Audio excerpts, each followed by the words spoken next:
Superintendent గారు, నరేంద్ర గారు, principal గారు, ప్రియమైన వారి బృందం మొత్తానికి, అదేవిధంగా కలెక్టర్ గారికి, కమిషనర్ గారికి, మున్సిపల్ కమిషనర్ గారికి, ప్రసాద్ గారికి, అదేవిధంగా కాదర్ బాబా గారికి, ప్రియమైన అధికారులు,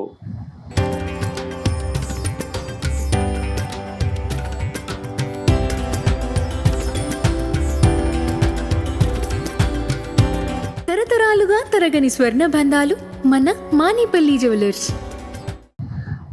శశి R&B నా దగ్గర పనిచేశారు. ఎఫెక్టివ్ ఇంజనీర్ అని చెప్పి పెద్ద బాధ్యతలు అప్పచెప్పాము. హాస్పిటల్స్ తోటి పాటు ఇంటిగ్రేటెడ్ రెసిడెన్షియల్ స్కూల్స్ కూడా ఆయనే నిర్మాణం చేపిస్తున్నారు. కాబట్టి ఈ ఖాళీ ప్రదేశంలో ఇంకా ఏం చేస్తే బాగుంటుంది, ఇంకా మనకి ఇంకొక 200 బెడ్ హాస్పిటల్ కావాలి. మెడికల్ కాలేజీ పూర్తి స్థాయిలోకి వచ్చేసరికి అది ఎక్కడ కట్టాలి ఏంటి అనేది విఘ్నులైనటువంటి మీరందరూ కలెక్టర్ గారితో కూర్చొని ఫైనల్ చేస్తే అది ఏ కాలేజీ దగ్గర ఉండాలా, ఈ క్యాంపస్లో ఉండాలా అనేది నాకు తెలియదు. మీరు ఎక్కడంటే అక్కడ ముఖ్యమంత్రి గారితో అడిగి దాన్ని కూడా శాంక్షన్ చేపిస్తానని చెప్పి మీకు ఈ సందర్భంగా మనం చేస్తున్నాం. రెండోది, ఈ ఓల్డ్ బిల్డింగ్ ఉంది, నా దృష్టిలో తీసేయాలని ఉంది కలెక్టర్ గారు. కాబట్టి దయచేసి నువ్వు ఇన్స్పెక్షన్ చేసి దాన్ని తీసేసే ఏర్పాటు చేస్తే, ఎందుకంటే కొద్దిగా ఉంటే అడ్జస్ట్ చేసుకొని రేపు వచ్చే అట్లా మనం అడ్జస్ట్ చేస్తాం. అది కొలాప్స్ స్టేజ్లో ఉంది. నేను 2-3 సార్లు చూశాను, బాగలేదు. కాబట్టి దానికి ఒక ప్రపోజల్ చేసి మీరు పర్మిషన్ తీసుకొని we have to remove that hospital. ఈ ఉన్న కాంపౌండ్లో మొత్తం ఈ స్థలాన్ని సద్వినియోగం చేసుకునే ప్లాన్ ఉండాలి. నాకు తెలిసి కొన్ని ఇర్రెగ్యులర్గా, ఇర్రేషనల్గా, అవగాహన లేకుండా ఎక్కడ పడితే అక్కడ కట్టారు. కొంత స్థలం, ఎక్కువ స్థలం ఇంకా మిగిలిపోయి ఉంది. దాన్ని ఏ రకంగా వాడుకుంటాం? ఈ యొక్క హాస్పిటల్కి సంబంధించినటువంటి వచ్చేటటువంటి బాధితులకు కావచ్చు, వాళ్ళ అమ్మట వచ్చేటటువంటి వాళ్ళకి కావచ్చు, అందరికీ అన్ని సౌకర్యాలు ఉన్న ఏకైక హాస్పిటల్ ఖమ్మం GGHగా రావాలని చెప్పి మీకు ఈ సందర్భంగా మనం చేస్తున్నాం. పార్కింగ్ ఎక్కడుంటే బాగుంటుంది? ఆ పార్కింగ్ కూడా సోలార్ పార్కింగ్ పెడితే మీకేం ఉపయోగం? బిల్డింగ్స్ మీద కూడా మీరు సోలార్కి వెళ్తే మీ పవర్ ఖర్చులు కూడా లేకుండా చూసుకోవాలి. కాబట్టి దయచేసి ఇప్పుడు ఉన్నటువంటి ఇన్నోవేషన్ తోటి, టెక్నాలజీ తోటి వచ్చేటటువంటి రోగులకి సకల సౌకర్యాలు ఉండాలి. హైదరాబాద్ పోవక్కర్లేదు, నేను ఖమ్మం హాస్పిటల్లో నాకు సౌకర్యాలు దొరుకుతాయి అనే విశ్వాసాన్ని, నమ్మకాన్ని ఖమ్మం జిల్లా ప్రజలకే కాకుండా చుట్టుపక్కల జిల్లా ప్రజలకి మీ హాస్పిటల్ ఇవ్వాలని చెప్పి నా ప్రార్థన. కాబట్టి కష్టపడేటటువంటి అధికారులు ఉన్నారు, మీరు చెబితే విని దాన్ని ఏ రకంగా పూర్తి చేయాలనే కలెక్టర్ గారు కానీ, కమిషనర్ గారు కానీ, ఈ జిల్లా అధికారులు ఈ జిల్లా అభివృద్ధి పట్ల తెలంగాణ రాష్ట్రంలో ఖమ్మం జిల్లాని అన్ని రంగాలుగా అగ్రభాగాన్ని ఉంచడం కోసం, అవి రహదారులు కావచ్చు, మున్సిపాలిటీ కార్పొరేషన్లు కావచ్చు, హాస్పిటల్స్ కావచ్చు, విద్యాలయాలు కావచ్చు, ఇరిగేషన్ ప్రాజెక్ట్స్ కావచ్చు, ప్రభుత్వ ఆస్తులు ఎయ్యి ఉంటే అయ్యి చూడటానికి ఖమ్మం జిల్లా వచ్చి చూసి వేరే జిల్లా వాళ్ళు నేర్చుకోవాలి. రహదారి ఎట్లుండాలి, హాస్పిటల్ ఎట్లుండాలి, అదేవిధంగా ప్రభుత్వ కార్యాలయాలు ఎట్లుండాలి, మున్సిపల్ కార్పొరేషన్ అంటే ఎట్లుండాలి, హైదరాబాద్ మున్సిపల్ కార్పొరేషన్ కూడా వచ్చి అభిషేక్ దగ్గర నేర్చుకోవాలని చెప్పి మీకు ఈ సందర్భంగా మనం చేస్తున్నాం.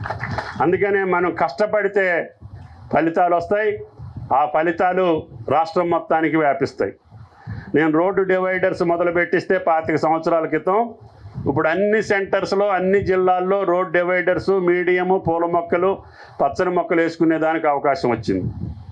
అదేవిధంగా రోడ్ల ఆక్యుపేషన్ కూడా అభిషేక్ గారు శ్రద్ధ తీసుకొని ఖమ్మం పట్టణ రహదారులు కూడా అందరినీ సమన్వయం చేసుకొని ప్రజల యొక్క అభిష్టం మేరకి వాళ్ళ అవసరాలకు తగ్గట్టుగా ఖమ్మం కార్పొరేషన్ అభివృద్ధి జరగాలి.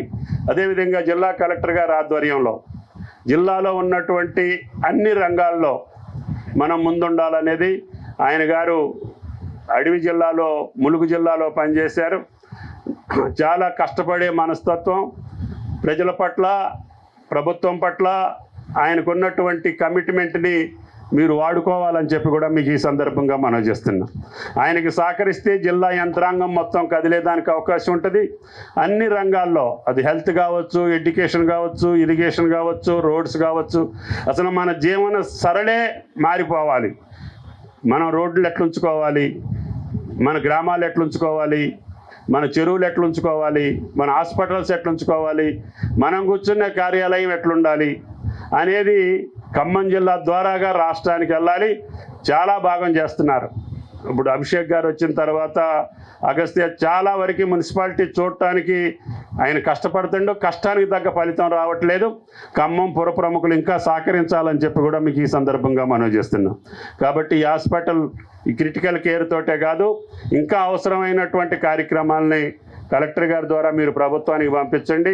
ప్రిన్సిపాల్ గారు కానీ, సూపరింటెండెంట్ గారు కానీ, మెడికల్ కాలేజీకి సంబంధించి కానీ, మెయిన్ హాస్పిటల్స్కి సంబంధించి కానీ, జిల్లాలో ఉన్నటువంటి మిగతా రిఫరల్ హాస్పిటల్స్ మదర్లో కట్టాం, సత్తుపల్లిలో కట్టాం, పెనుబెల్లిలో కట్టాం, కల్లూరులో కట్టాం. అన్ని సెంటర్స్లో కూడా ఉన్నటువంటి వైద్య సౌకర్యాలు మెరుగుపరచడానికి ముఖ్యమంత్రి గారు విద్యకి, వైద్యానికి అధిక ప్రాధాన్యతనిస్తూ ఎన్ని కోట్లైనా సరే ఖర్చు పెట్టి, ఎన్ని ఇబ్బందులున్నా ప్రజాహితం కోసం ఈ యొక్క విద్యని, వైద్యాన్ని ప్రమోట్ చేయాలి. దాని ద్వారానే మనం ఈ రాష్ట్రాన్ని, ఈ దేశాన్ని ముందుకు తీసుకెళ్ళగలుగుతానే విశ్వాసంతో వీటి మీద పెట్టేటటువంటి ఖర్చు భవిష్యత్తుకు పెట్టుబడి. ఈ పిల్లలు రేపు ఈ రాష్ట్రానికే కాదు, ఈ దేశానికి మనకి ఒక ఆస్తి. డాక్టర్స్ కావచ్చు, ఇంజనీర్స్ కావచ్చు, చదువుకున్నటువంటి ప్రతి బిడ్డ కూడా ఈ దేశం ఆస్తి.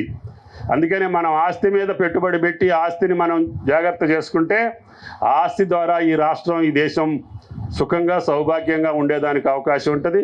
కాబట్టి దయచేసి పనిచేసేటటువంటి ఆ స్థాయిల్లో ఉన్నటువంటి అధికారులు మనసు పెట్టి పనిచేయండి. ఫలితాలు వస్తాయి. ఆ ఫలితాలు చూస్తే మానసికంగా సంతృప్తి వస్తుంది. నేను కలెక్టర్గా ఉన్నప్పుడు ఇది చేయగలిగా, నేను కమిషనర్గా ఉన్నప్పుడు ఇది చేయగలిగా అనేది మీరు ఎక్కడున్నా కూడా మిమ్మల్ని ప్రజలు మర్చిపోరని చెప్పి కూడా మీకు ఈ సందర్భంగా మనవి చేస్తూ ఈ అవకాశం ఇచ్చినటువంటి జిల్లా కలెక్టర్ గారికి, హాస్పిటల్ సిబ్బందికి, ఖమ్మం ప్రముఖులందరికీ ధన్యవాదాలు. అందరికీ నమస్కారం. Thank you.